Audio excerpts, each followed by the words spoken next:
LeBron James, often called soft, is now the recipient of a league executive being soft and vengeful. Lakers fans, who no one will feel sorry for, are absolutely justified here. I'm Doug Kezirian. This is Hard Pass, also available in podcast.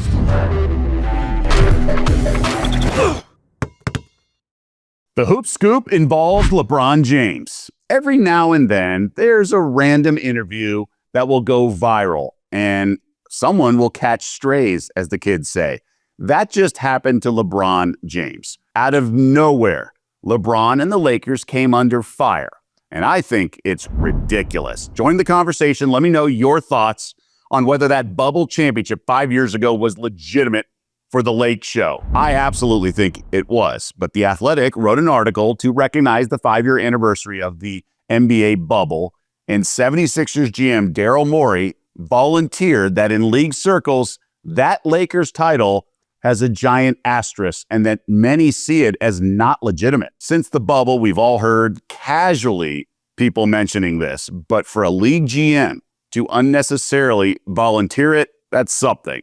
The criticism is that it was a neutral site and the old veteran Lakers did not have to travel between games through each round and thus avoided the usual wear and tear on their bodies. Again, an aging roster. Thus, everyone likes to dismiss the championship, especially because it's LeBron and because it's the Lakers. As you would imagine, everyone has an opinion. So time now for a heat check. The first one is witness King James. All right, so maybe a little bit biased. Whenever anyone questions the 2020 Lakers bubble championship, just show them this. And it's a stat with the picture of LeBron and AD. 57-0 when having a lead at the start of fourth quarter. Lakers are first team to not lose a game after starting the fourth with the lead throughout the entire season in the shot clock era, which is the mid-50s. Legend Jim Rome. Nothing against Daryl Morey, but he's the last dude who should be hanging an asterisk on the Lakers bubble championship. And I agree. I mean, it's a tip of the cap, or at least recognition of the old trust the process with the Sixers. Morey stirred the pot. He's always, leaned on a spreadsheet and modeling. I like Daryl Morey. He's been great the one time I met him, but I see where Rome's going with this. Glacierman, random Twitter handle. The bubble was possibly the purest form of basketball we've got to see. No fans, no noise, just straight hoops. Yes, the Lakers had time to heal up during the shutdown, but so did the rest of the teams in the bubble. If the Heat won, nobody would have this narrative. And I fully agree on that. More on that in a moment. Josiah Johnson, who's just fantastic on social media. This is actually a tweet from 5 years ago. At the time, tongue-in-cheek, congrats to the Lakers for being the only team that benefited from the 4-month hiatus and playing games in a bubble with no home court advantage, fans, and modest living conditions. Crazy how no other team had to play under these conditions. And a video of LeBron smoking. That's the whole thing. Every other team having the same exact conditions, but it's really about LeBron, right? Anybody else, no one would be moving the field goal post, but it's LeBron. But it's also because, really, in my opinion, it's because everything broke right for the Lakers. That's the key. If we go back, the Lakers didn't have to play one of the best teams out east in the finals. They got to play the Miami Heat, who were the 5 seed, okay? Giannis won MVP that year, and the Bucks were the 1 seed, but they choked against Miami, okay? Then the next round, the conference finals, the Boston Celtics also choked against the Heat. So then Miami reaches the finals, and then they get a bunch of injuries. Goran Dragic and Bam Adebayo each had to leave game 1 with an injury, didn't return until a few games later. So the Lakers rolled in 6, I believe. And in the West, it gets even worse almost. The Clippers were considered the favorite. They were up 3-1 on the Nuggets in the conference semis.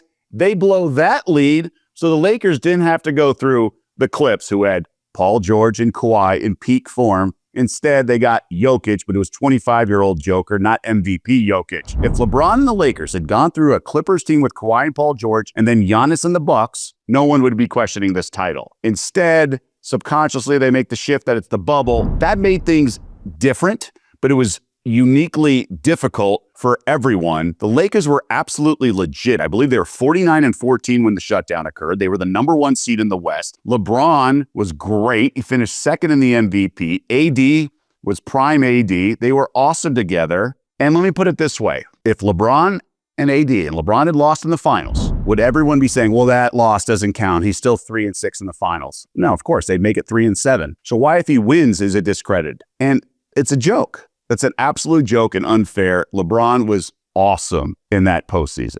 And by the way, this core would have been a contender for a couple more years. The following season, the Lakers led Phoenix 2-1, and then AD gets hurt. That Suns team went on to reach the finals and almost won. They led 2-0. And then the next year, they traded for Russell Westbrook, blowing up that core. So stupid move, but this Lakers team was not a fluke at all. They were legit. We just forget because right now they're hanging on by a thread. Regardless, it's ridiculous that a league executive, Daryl Morey, went and volunteered this angle and tried to delegitimize it or whatever. He stirred the pot, but it makes sense once we get the backstory. Here's Joe Vardon, the reporter who conducted the interview for The Athletic, in a recent radio interview explaining how it all went down with Morey and why Morey took an open-ended question about the 5-year anniversary of the bubble and took it down this path. This was all Morey.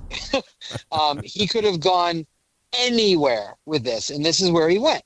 So the question is why?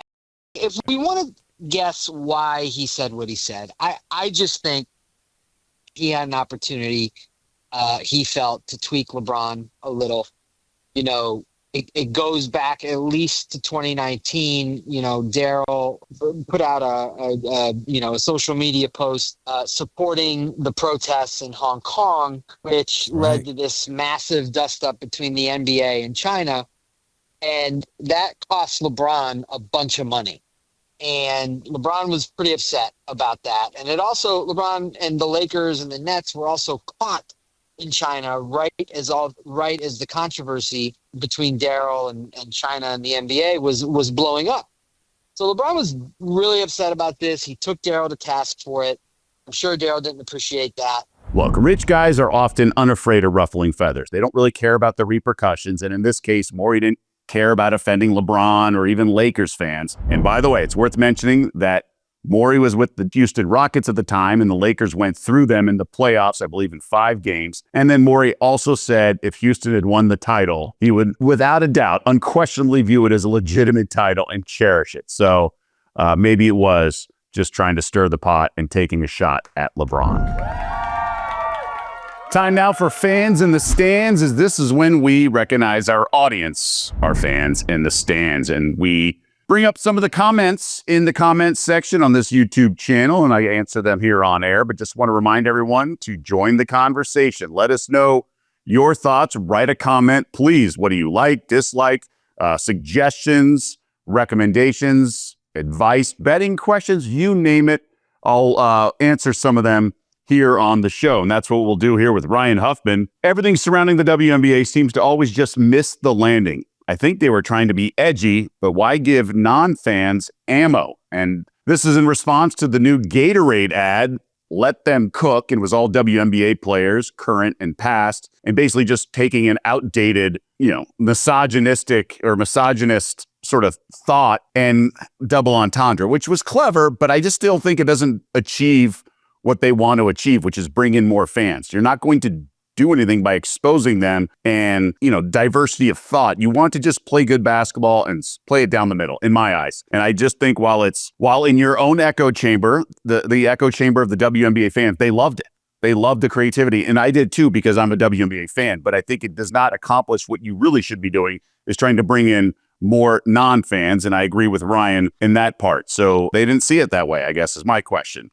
However, Road to Peace, been a regular here in the program. Why is there so much scrutiny on the words that WNBA players and league use? That term, let them cook, is not negative. They call Steph Curry Chef Curry because when he is cooking on the court and scoring, but now it is an issue when the WNBA uses the term. This is really tiresome. The things that are now making news concerning the WNBA has nothing to do with the talent of the players. And yes, there are amazingly talented and skillful players in the WNBA. The ad wasn't done to make a statement. Too many watch clips and not actual games, and seemingly don't watch to see games that are good, but watch to criticize and not to see the league be successful. And it goes on for a little bit more. And I agree, but you can't fix that problem overnight. So I would err on the side of caution and not giving the people who don't recognize and respect the W more ammo. Like, hey, someone made a mistake with this ad. It's like, no, you thick-headed Neanderthal. It's trying to be a double entendre. See, I think the long game, meaning more fans, more revenue, all that stuff would be better down the middle. This is what I explained in the last episode. If you haven't watched it, go check it out.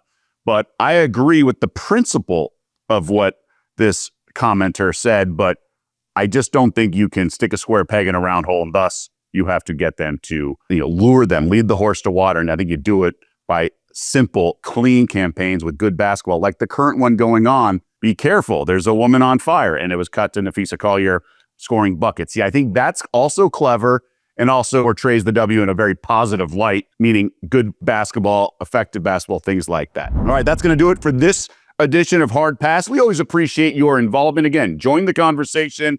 We really, really do appreciate when you get involved. And don't forget to like and subscribe. It really helps us with the analytics here on YouTube.